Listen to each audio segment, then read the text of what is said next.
So I wouldn't necessarily call the drill press a woodworking tool, at least not the model that I have. To make it a bit more suitable for woodworking, you can choose to buy a drill press table or, in this case, make one yourself.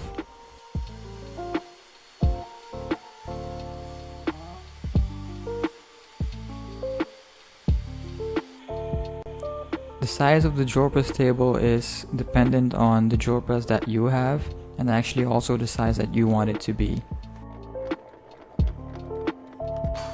I decided to make mine pretty small because my drill press is not that big. I also removed the notch at the right hand side so the locking lever could still function. After I had it at the general shape and size that I wanted it, I get started with making a cutout for a removable insert. I first drilled 3 holes and then cut out a rough shape with my jigsaw.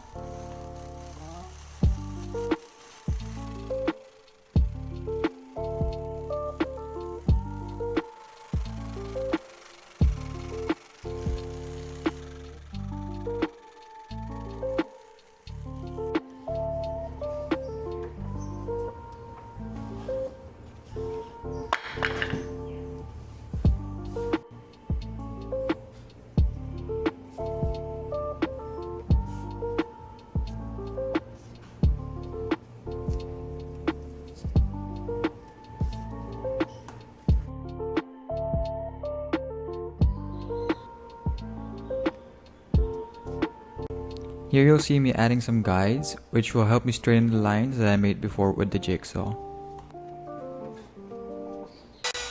This method is a lot easier than trying to get it perfect right away with the saw.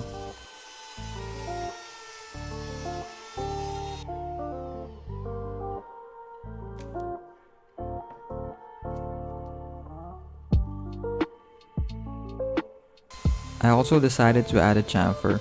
This will break the sharp edges and prevent any tear out later on. I also wanted to give the edges of the base a round profile. I removed most of the material with a saw before taking it over to the disc sander.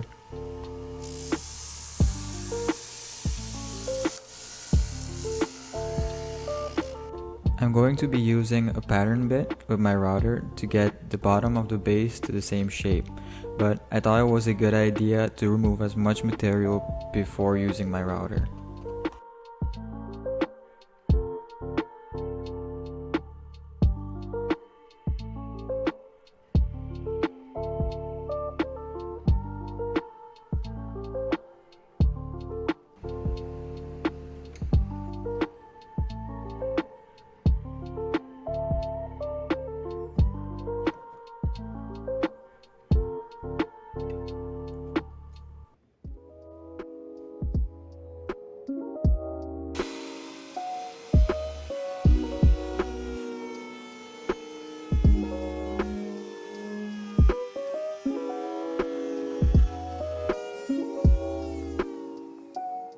Now that I had the base ready, I could turn my attention to the fence.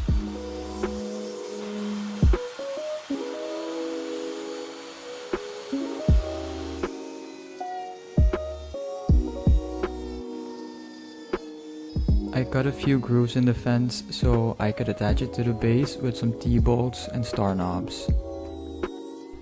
And I also added a small chamfer to make it feel nice. Now I can get started with adding some T-track. These tracks were sent to me by a company called Zokmok Tools, and they were even nice enough to add in a discount code, so check the description for that.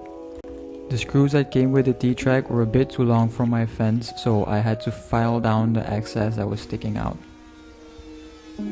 I also added 2 tracks to the base for some accessories and so that I can add some T-bolts for the fence to slide back and forth. These tracks are made from aluminum, so they're easy to cut by hand, but you can also use something like a table saw or chop saw.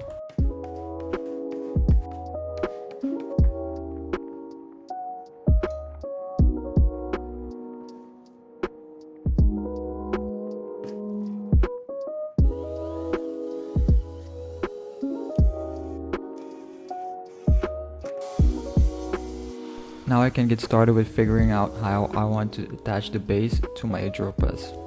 I went for a few stop blocks that help me position it, and after that you'll see me adding a threaded insert to lock it down.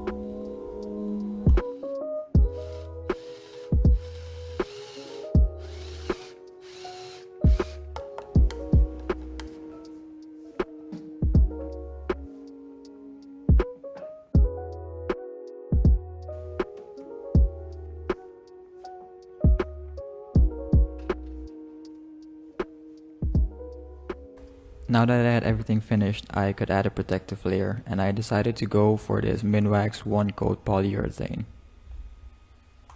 If you enjoyed the video, maybe consider subscribing or giving it a thumbs up.